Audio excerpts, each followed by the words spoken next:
spoiled, selfish, self-centered. This woman believes the sun should rise and set according to her needs. Her uncontrollable temper flares up at the slightest imagined provocation. Heartless, scheming, always ready to attack the unsuspecting male. Her weapons are her looks, her personality, her youth. Deadly, mortal weapons which never cease to fascinate her. She spends most of her time and thought keeping in fighting trim.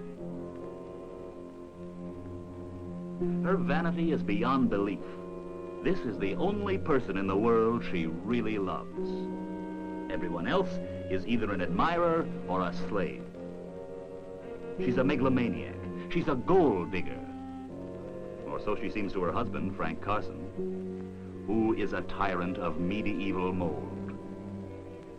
Power-hungry, domineering, dominating, he lusts for control of other people, forever seeking subjects to his stubborn, iron will.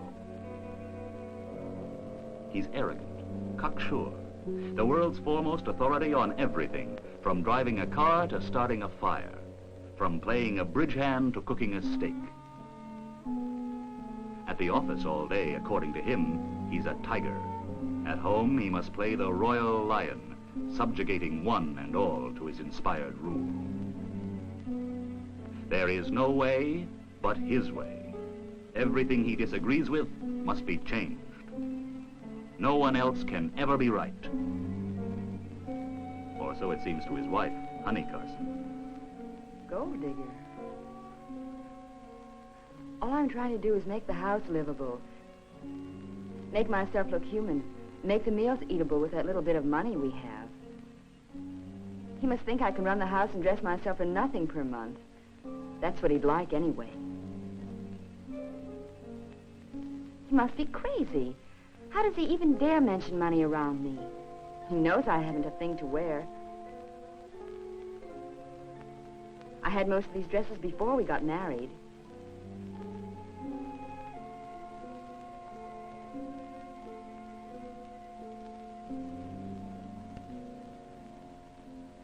All my exotic scents. One miserable bottle of French perfume he gave me for Christmas a year ago. Cologne from the 10-cent store, and a home permanent kit. If I spend just half the money on perfume that he throws away on those silly pipes he never smokes, he'd blow up. And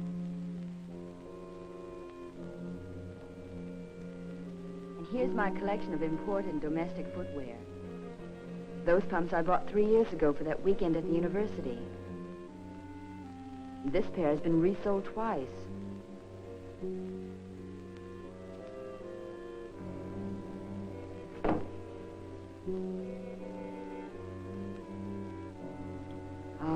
Fabulous Carson jewels, gold wash and glass stones. A collection that would delight the heart of any girl less than 10 years old. If diamonds are a girl's best friend, I'm sure alone in this world.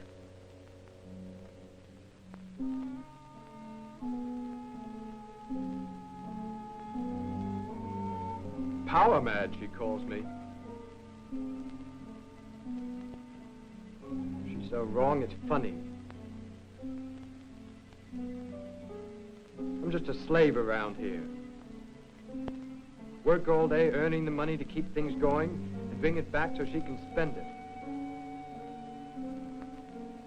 We do what she wants to do, see who she wants to see, buy what she wants to buy. I haven't been out for an evening of poker with the boys in 16 months. The 5 while I was going with her, and the 11 since we've been married.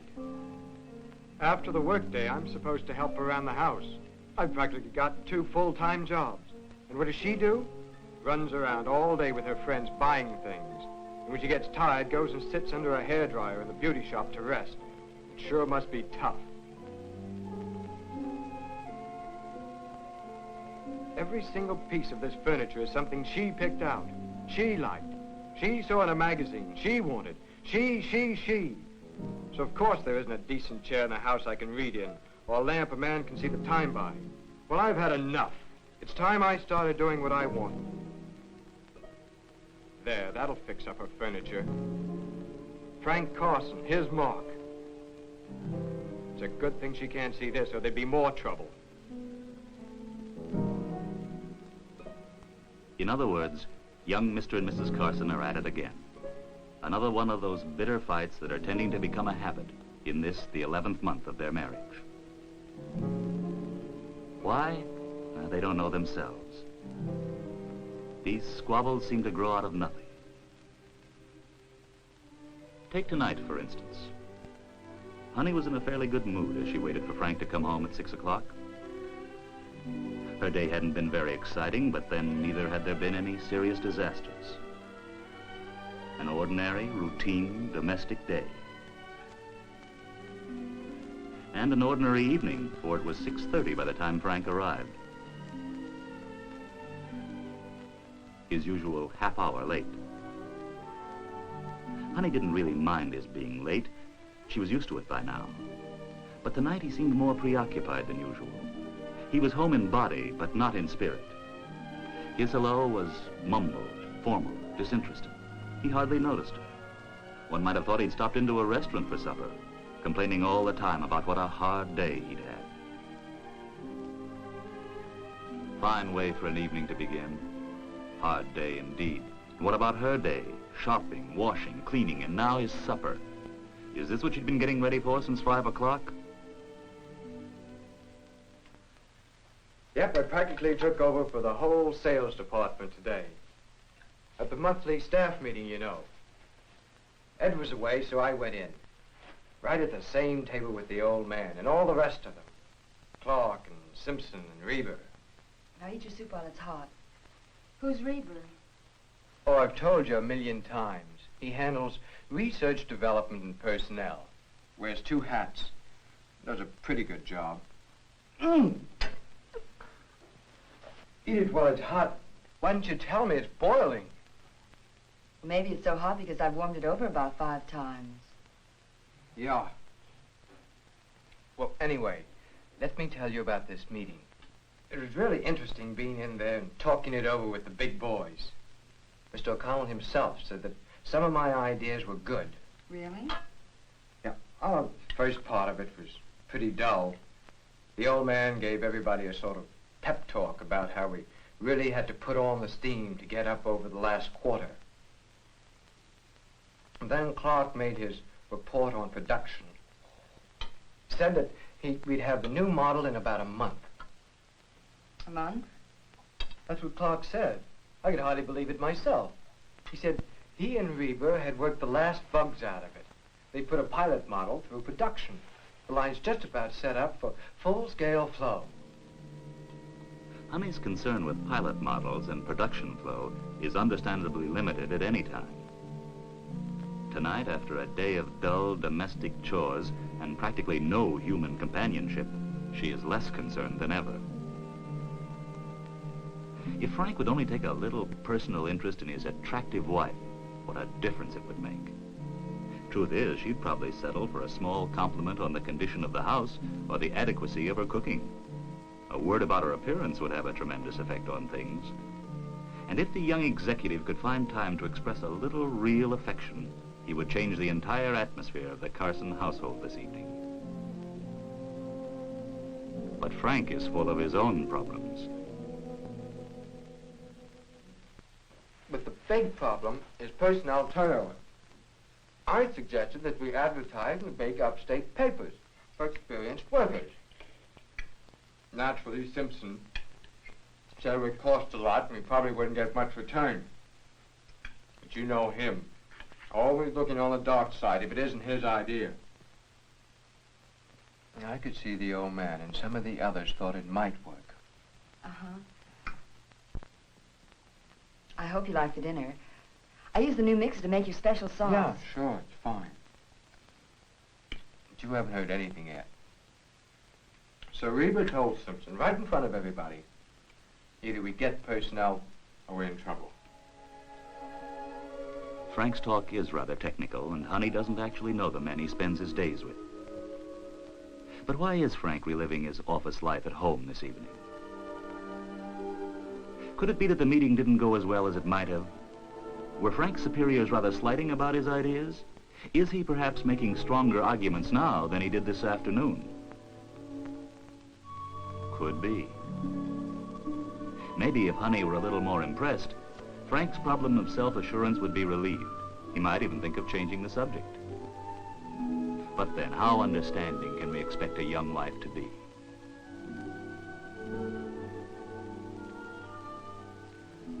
You know how Simpson is. Always against everything. And nobody dares speak up to him because he's very close to the old man. But I stuck to it, and nobody really definitely turned me down. But that wasn't all. Wait until I tell you what Clark said. What the... Who am I talking to anyway? The wall? Can't you even take a little interest in what I'm telling you? I was listening, sort of. I just wanted to see something in this magazine. Do you mean listening, sort of? Either you listen or you don't. Well, if you really want to know, I was getting pretty tired of hearing about the office. And talking about it steadily ever since you came in that door an hour late. You couldn't even take time to look at me. Whenever I try to tell you what I did during the day, you won't listen for a minute. I certainly do listen to you. Except when you tell me about something you want to buy, or one of those gossip sessions that are always going on at the beauty shop. Why, Frank Carson, you know perfectly well I hardly go to the hairdressers anymore. I spend all my time carrying bundles from one supermarket to another trying to save a penny on a bunch of carrots. I don't see why you can't take a little interest when I talk. Seems to me the least you could do. After all, I work for both of us. Both of us? Before we were married, you didn't mind my going to the beauty shop. You'd tell me how beautiful I was. You'd brag to your friends how I always look so neat and well-dressed. Now I can't even buy a jar of cold cream without you screaming your head off. I look like a witch. No makeup, these old clothes I have to wear. Old clothes you have to wear? What was that bill for $27.50 for last month? And those new shoes. And the dozen pair of nylons you buy every week. What a change. Just 11 months. You're not the same Frank that I married. You were so sweet, so romantic. It was all love then. All you do is complain about the money I spend, the way I arrange the house, the clothes that I buy, every single thing that I do. Don't put on the tears. I come home dead tired and you have to start crying. Oh, you're just a silly, inconsiderate ninny.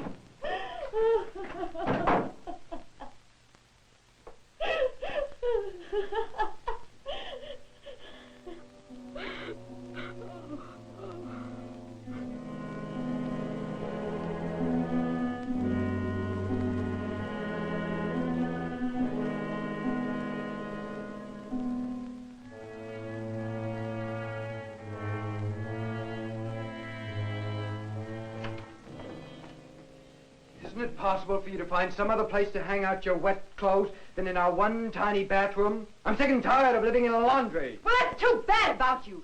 Get us a decent apartment where I can put out a laundry dryer. Where do you expect me to hang up my clothes? On the bookcase? Or maybe I shouldn't wash them. Maybe I should just throw them out when they're dirty. Another apartment? We can't even pay the rent on this one. It isn't good enough for you, though. If we had a bigger one, you might be able to buy some more furniture, I suppose. You must want to see me bankrupt. All you ever think about is spending money. Furniture and rent and clothes. Ed Russell says that he hasn't spent as much on furniture in 5 years as we have in just 11 months. You ungrateful, stingy, bossy, big shot. Hold it, everybody. What a picture. This would be a fine way to freeze. And yet it's becoming a typical scene of the Carson romance in action. Somebody might say the Carsons didn't like each other anymore. Let's look back at a picture of them taken just before they were married.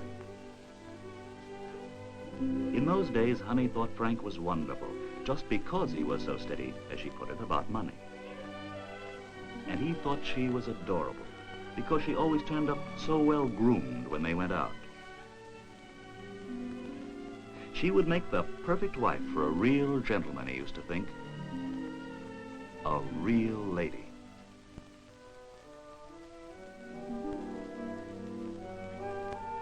Honey would ruin the evening with one of her scenes, and just on a night when we were going out.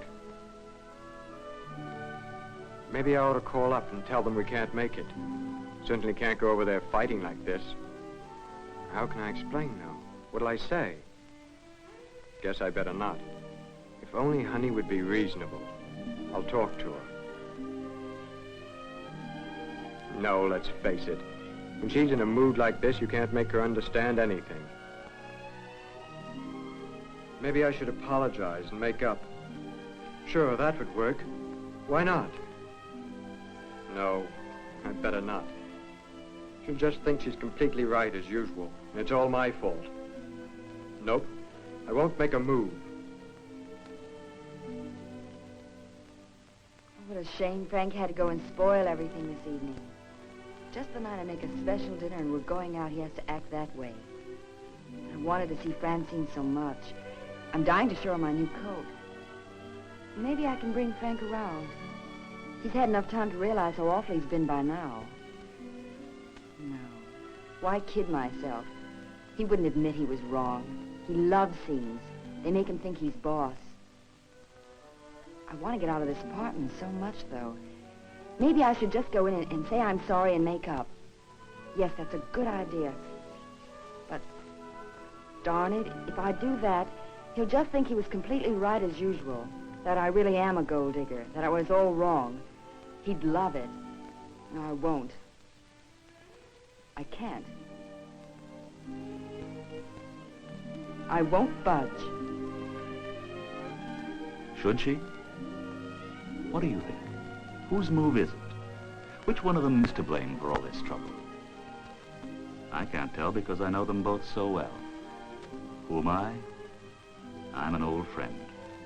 I'm the ring that she picked out and he paid for. Both their names are engraved on my side, separated by the word love. Less than a year ago, I heard them both say, I take you for better or for worse.